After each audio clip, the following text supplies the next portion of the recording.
Hello students, यहाँ पर हम लोग देखेंगे भिन्न का जोड़ और भिन्न का घटाव। अगर प्रॉपरली बात करो तुम भिन्न का जोड़ और भिन्न का घटाव का, तो ये हमारे बेसिक मैथ का एक महत्वपूर्ण हिस्सा है और बहुत ज़्यादा ज़रूरी हो जाता है तुम्हारे लिए भिन्न का जोड़ और भिन्न का घटाव सीखना। ये बेसिक से एडवांस लेवल तक का होता है।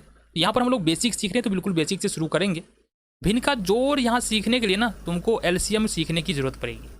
अगर नहीं भी आता है तो बिल्कुल समझ तुम पाओगे, लेकिन ऐसा है ना, यहाँ अगर तुम देखते हो तो बाद में जाके तुम एलसीएम ज़रूर सीख लेना, क्योंकि एलसीएम को सीखे बिना भिन्न का जोड़ करने में तुमको समस्या हो सकती है। ठीक है, आ जाओ तो भिन्न के जोड़ के बारे में बात करते हैं।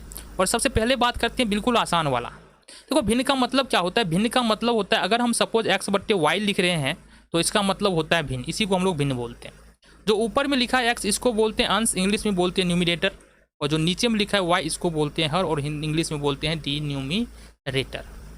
ठीक है, यहाँ पर हम दो भिन्न का जोड़ और घटा देखने वाले हैं। तो सबसे पहला भिन्न अपन सपोज मान लेते हैं कि हम 2/3 ले रहे हैं, और दूसरा भिन्न हम ले रहे हैं कितना, 4/3। सपोज ये हमारे पास दो भिन्न है। अच्छा, इस भिन्न में क्या बात है ना, इस भिन्न को समझो। सबसे पहले इस भिन्न में बात यह है कि इस भिन्न का हर समान है, यानी कि न्यूमिनेटर समान है। यहाँ पर देखना जरा, पहले भिन्न का भी हर 3 है, दूसरे भिन्न का भी हर 3 है। तो इस तरह का जो भिन्न होता है, इसका जोड़ करने के लिए तुम क्या करोगे, दोनों हर के बदले में हमको एक हर लिखना है और ऊपर में जो भी नंबर है उसको जोड़ देना है। 2 4 6, तो 4 2 6/3। तो इस तरह से तुम इजीली कर पाओ। अगर सपोज अपने पास भिन्न का घटाव करना है तो वो भी आसान है। इस तरह के प्रश्न अगर भिन्न के घटाव में आ जाए तो मान लो 5/7 आ रहा है और यहाँ से हमारे पास 3/7 आ रहा है। ये हमको करना है भिन्न का घटाव।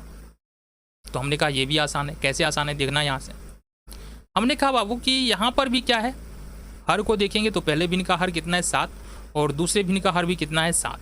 तो दोनों हर के बदले में, समान हर के बदले में एक हर लिखना है जो कि 7 होगा। देन हमको क्या करना है, 5 और माइनस लगाएंगे और यहाँ से हम लिखेंगे 3। तो 5 में से 3 अगर घटा दे तो यहाँ पर कितना हो जाएगा, 2, और 2 बट्टा हो जाएगा 7। तो इस प्रकार से इस तरह के भिन्न, यानी जब हर समान हो तो बिल्कुल आसानी के साथ कर लेंगे। लेकिन क्या हो जब हर समान नहीं हो। अब इस तरह के प्रश्नों को हम लोग देखेंगे। जैसे एक प्रश्न ले रहे हैं यहाँ पर, सपोज अपने पास एक है 3/5 और दूसरा भिन्न है हमारे पास 4/10। ये है हमारे पास 4/10 आ गया, या 4/10 मत लो, ये ले लो तुम कितना, 7/10। ठीक है, ये भिन्न ले लो। 3/5 है, 7/10 है।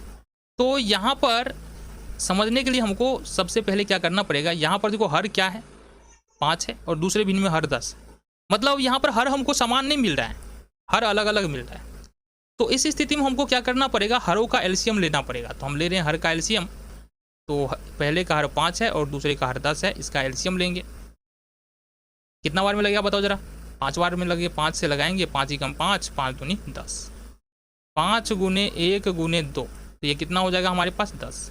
तो कहने का मतलब ये है कि 5 और 10 का एलसीएम कितना आ गया, 5 और 10 का एलसीएम 10 आ गया। तो इसको लिख देंगे नीचे में 10। अब क्या करना है, देखो ये पहले भिन्न का गौर से देखना। पहले भिन्न का हर कितना है, पहले भिन्न का हर 5 है। इस हर से 10 में भाग देना है, 10 में भाग देना है, या एलसीएम में भाग देना है। तो 5 दूनी 10, 2 बार में लगेगा। ये आ रहा है हमारे पास भाग देने के बाद भागफल 2 आ रहा है। इस 2 से पहले भिन्न के अंश को गुना करना है, तो कितना होगा, 2 तिहाई 6 प्लस है।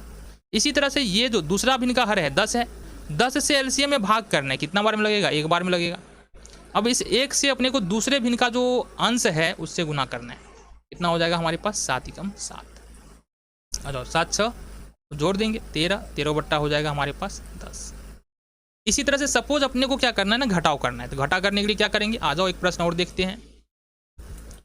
तो घटाव करने के लिए क्या करेंगे, सपोज अपने पास एक प्रश्न है 5/8 और माइनस 2/3।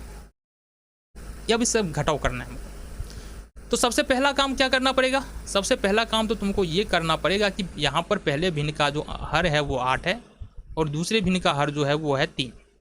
इस 8 और 3 का एलसीएम करना पड़ेगा। 8 और 3 का एलसीएम करना पड़ेगा। अब हमको पता है 8 और 3 में एक ही संख्या हमको मिलने वाला नहीं है, जिससे 8 भी कर जाए 3 से कर जाए। इस स्थिति में अपन क्या करेंगे, 8 और 3 को गुना कर देंगे तो 8 3 का हो जाएगा 24।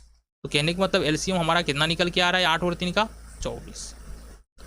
अब क्या करें, पहला भिन्न हमारे पास 5/8 है। पहले भिन्न के हर से अपने को क्या करना है ना, जो एलसीएम हमने निकाला है उसमें भाग देना है। मतलब 8 से 24 में भाग देना है। कितना बार में लगेगा, 3 बार में। ये जो 3 आया है ना, इस 3 का गुना करना है पहले भिन्न के अंश के साथ जो कि 5 है। तो 3 पचे 15, माइनस है तो माइनस लगा लेंगे। अब आ जाओ यहाँ से दूसरे भिन्न में चले जाएंगे। पहले भिन्न का काम खत्म है, इसका काम खत्म है, दूसरे भिन्न में जाएंगे। दूसरा भिन्न का हर 3 है, 3 से भाग देना है 24 में। कितना देना है, 24 में। 3 अट्ठे 24, 8 बार में लगेगा।